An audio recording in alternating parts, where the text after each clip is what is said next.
नमस्कार, खबर control news में आपका स्वागत है। आज हम भारतीय जनता पार्टी के संतोष संसदीय क्षेत्रीय मुद्दों पर सीधी बात करेंगे। संतोष जी, खबर कंट्रोल न्यूज़ में आपका स्वागत है सर। सबसे पहले जान लेंगे सर, इस बार क्या लगता है चांदनी चौक लोकसभा केंद्र खंडेलवाल जी सीट निकालेंगे इस बार? देखिए, भारतीय जनता पार्टी अब ये छोटी पार्टी नहीं है, विश्व की सबसे बड़ी पार्टी है।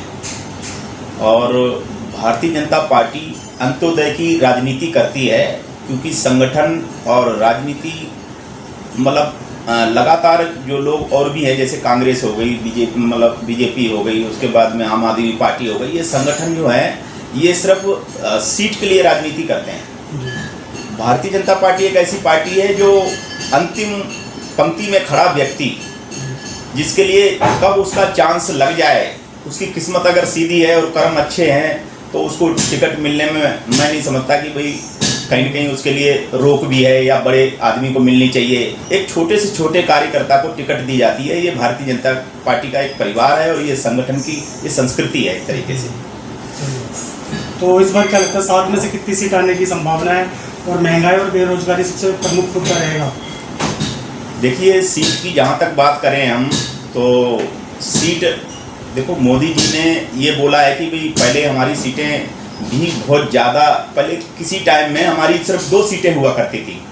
जो संसदीय क्षेत्र में हम लोग 2 ही लोग वहाँ पर थे। आज की डेट में हम 400 का पार का नारा जो लगा रहे हैं, वो 400 से भी और आगे हैं। कुछ संगठन हमारे साथ में भी जुड़े हुए हैं, वो अलग सीटें हैं, बाकी 400 पार तो हम भी वैसे कर रहे हैं। और रही बात दिल्ली की, हम जहाँ रहते हैं, ये राजधानी है भारत की, तो इसमें क्या है कि 7 की 7 सीटें जो है वो हमारे पाले में हैं और बड़े पूर्ण बहुमत से आ रहे हैं हम। और रही बात चांदनी चौक सीट की, जहां हमारे परवीन खंडेलवाल जी हैं, हमने परसों पदयात्रा की है, तो उसमें क्या है, इतना जन समूह सैलाब, वो अपने मुखारबिंद से ये कह रहे थे कि भाई और जगहों में भी रैली हुई है, लेकिन ये जो यात्रा है, ये जो रैली हुई है, इसमें अपार जन समूह, जिन लोगों ने देखा है कि भाई सिर्फ बीजेपी है और कोई संगठन का ना तो कोई मतलब वहाँ व्यक्ति मिला ना कुछ, ऐसे करके मतलब हर जगह एकदम पूरा जन सैलाब उमड़ कर ऐसे करके आ गया जब परवीन खंडेलवाल जी आए। और बहुत ही अच्छा उनका व्यवहार भी है, और उन्होंने बहुत, वो व्यापारी संगठन से आते हैं, आज से नहीं, उनका पूरा परिवार संगठन से जुड़ा हुआ है और आरएसएस से भी, और बहुत पुराने कार्यकर्ता हैं उनके। शायद चाचा उसमें पहले महापौर भी रहे हैं और वो भी खुद विधायक का चुनाव लड़े हुए हैं, तो बहुत पुराने संगठन के कार्यकर्ता हैं और बड़ा अच्छा उनका व्यक्तित्व है, जो लोग सब लोग सराहनीय करते हैं। और सबसे पूरी दिल्ली में सबसे मार्जिन से ज़्यादा हम लोग यहाँ से जीतने जा रहे हैं। लेकिन सर, इतने सज्जन पुरुष की टिकट काट दी हर्षवर्धन जी की, ऐसा क्या कारण था सर? देखिए, क्या होता है, एक भारतीय जनता पार्टी में मैंने पहले भी बोला है कि जो पार्टी है वो संगठन सबको एक बार मौका देना चाहती है। आगे आने वाला समय हो सकता है हमारा भी हो, हम भी पिछली बार भी टिकट निगम पार्षद की मांग रहे थे, लेकिन लेडीज सीट होने के कारण शायद कहीं न कहीं हम पीछे रह गए। लेकिन हमारा आज भी नाम है और हम बड़े भी सीधे सच्चे व्यक्तित्व के नाते हम लोग जाने जाते हैं। आप शायद पहली बार मिले हैं हमारे से, और कई संगठन, ये जो चैनल चलते हैं, लोग आते रहते हैं इंटरव्यू के लिए, लेकिन हमारा भी आप एरिया में पूछोगे तो कहीं हमारा व्यक्तित्व तो ऐसा नहीं है कि वो लड़ाई झगड़े वाला हो। हम लोग सिर्फ, हमने लोग कमाए हैं, पैसा तो लोग कमाते ही कमाते हैं, लेकिन उसके बाद जो लोग कमाते हैं उनकी छवि एक अलग पहचान होती है, उसमें मेरा नाम है। मैं भारतीय जनता पार्टी के छोटा सा सेवक, मंडल में उपाध्यक्ष हूँ इस टाइम। पहले मैं जिला संयोजक था सहकारिता सेल में, और कहीं न कहीं जोड़ के रखते हैं और लोगों को कमाने का हम एक मतलब जरिया हैं, और लोग बहुत प्यार करते हैं हमारे से।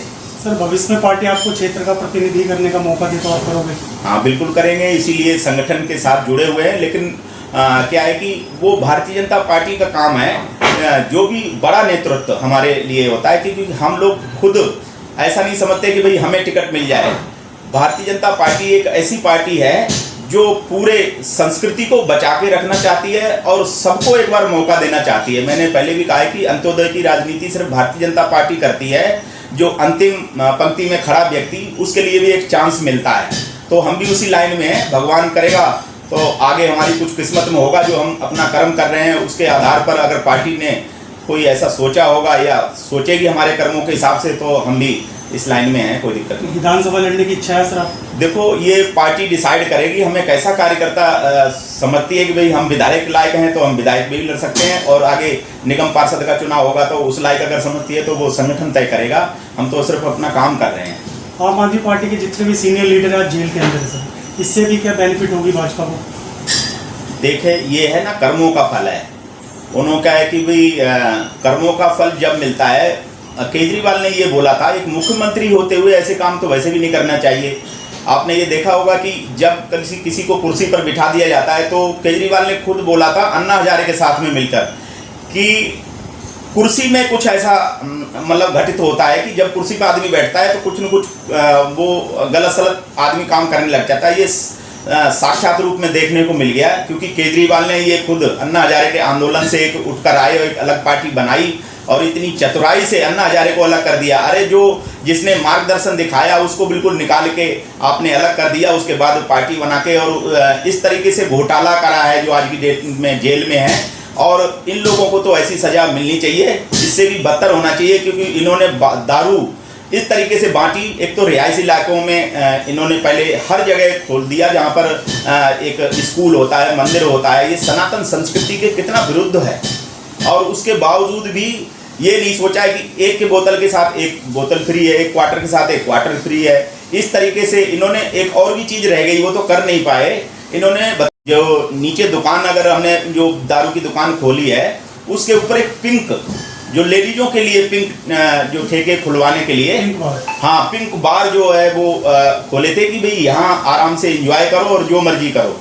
इस तरीके से की राजनीति, तरीके की सोच ऐसी पार्टियों में संस्कृति के बिल्कुल खिलाफ है, और ऐसा नहीं होना चाहिए। इसी कारण से आज की डेट में जेल में है, और कल भी शायद वो उन्होंने अपील लगाई थी, लेकिन अपील कामयाब नहीं हुई है। तब तक एक दूसरा घोटाला और निकल आया है, उसमें और अभी छानबीन हो रही है दोबारा से जांच। जानवर जो आम आदमी पार्टी के अतिशी है नेता, उन्होंने ये कहा कि शराब घोटाले में जितनी भी फंडिंग आई है वो भारतीय जनता पार्टी के अकाउंट में गया है सर, इसको लेकर आप दर्शकों को क्या कहेंगे? देखिए, मोदी जी ने बोला था कि एक पहले क्या था, लोग कैश देते थे जब भी चुनाव लड़ते थे, या किसी और को भी जब कैश देना एक कानूनी तौर से किसी को फंडिंग करना। अब इसमें बॉन्ड के लिए बात हुई थी कि बॉन्ड से आप किसी को भी कुछ ना थोड़ा बहुत जो भी है आप अपनी इच्छा से किसी को भी फंडिंग कर सकते हैं। तो वो है जो भारतीय जनता पार्टी कुछ नहीं, तो अगले की स्वेच्छा है, क्या दिया है क्या लिया है वो तो ये देखो ऊपर वाले जानते हैं। हमें इस बारे में बहुत ज़्यादा इसकी जानकारी नहीं है, लेकिन बॉन्ड तो इनके कारण आए हैं। हमारी तो भारतीय जनता पार्टी की बड़ी पार्टी है, अगर डिवाइड करेंगे तो हमारे को तो फंडिंग बहुत कम हुई है। कुछ दर्शकों को कहना चाहिए। हाँ, मैं यही कह रहा हूँ कि भारतीय जनता पार्टी एक ऐसी पार्टी है जो एक संस्कृति को बचाए रखने के लिए ये संगठन बना है, और विश्व का सबसे बड़ा संगठन है। हम यही अपील करना चाहेंगे कि भारतीय जनता पार्टी को चुनें और 25 तारीख को कमल के बटन पर बटन दबाएं, कमल के निशान पर बटन दबाएं और भाजपा को जिताएं। यही हमारा संदेश है, क्योंकि यही एक विश्व में पार्टी बची हुई है जिससे लोग सभी पार्टियां छोड़ करके आ रहे हैं। कांग्रेस पार्टी अभी कह भी रही थी कि ये भारतीय जनता पार्टी एक तोड़ने का काम करती है। हम किसी को नहीं तोड़ते हैं, उनको जो अपनी स्वेच्छा से उनको अच्छा लगता है, ऐसे किसी के कहने से कोई काम नहीं करता। जो लोग स्वेच्छा से, जिसको अच्छा लगता है कि भाई साहब ये संस्कृति है। आपने देखा होगा कांग्रेस पार्टी ने अभी राम मंदिर का मुद्दा जब हम अगर उसको लाते हैं, ऐसी पार्टी है जो हिंदुत्व विरोधी है, हमारी सनातन विरोधी है। सनातन में क्या होता है कि भी हम लोग देवी देवता की पूजा करते हैं, उनकी आराधना करते हैं, उनके दिखाए हुए मार्गदर्शन पर चलते हैं, जिससे हमारे को अंदर से अनुभूति होती है और हम लोग जो है अच्छा काम कर पाते हैं। तो सभी जितने भी पार्टियां थी उन्होंने सबने, अखिलेश यादव हो गए, सपा हो गई, बसपा हो गई, इस तरीके से कांग्रेस की पार्टियां, ये कांग्रेस इसलिए तो टूट गई है। उन्होंने कहा अगर राम विरोधी अगर ये पार्टी है तो हम इस पार्टी में नहीं रहेंगे। आपने देखा होगा अभी दिल्ली के जो पीछे अध्यक्ष थे कांग्रेस पार्टी, उन्होंने अभी 3-4 दिन पहले लवली जी, उन्होंने एक बार अभी भारतीय जनता पार्टी को ज्वाइन किया है और कांग्रेस से इस्तीफा दे दिया है। तो ये कितनी बड़ी बात है। एक आदमी मतलब आज की कांग्रेस पार्टी में 2 दिन के बाद बीजेपी में है, लेकिन वो संस्कृति को बिल्कुल ख़त्म करना चाहते हैं। इस वजह से आदमी इस बड़े संगठन में जुड़ रहा है, और एक कार्यकर्ता भारतीय जनता पार्टी में बनना बहुत बड़ी बात है। अपने आप को बहुत हम तो ये समझते हैं कि भी विधायक से कम नहीं है। मैं खुद भी अपने काम करता हूँ और हमारी ये स्वेच्छा है, हमें बड़ा गर्व होता है। और इस तरीके से हम लगातार काम करते रहेंगे। पार्टी ने जो डिसीजन करना आगे होगा तो जो भी सिर माथे पे जो भी हमें दायित्व देगी मैं उस पर काम करूँगा और जीवन भर करूँगा। बहुत बहुत धन्यवाद शर्मा जी, आपने समय निकाल के हमसे बात की। शुक्रिया, धन्यवाद आपका।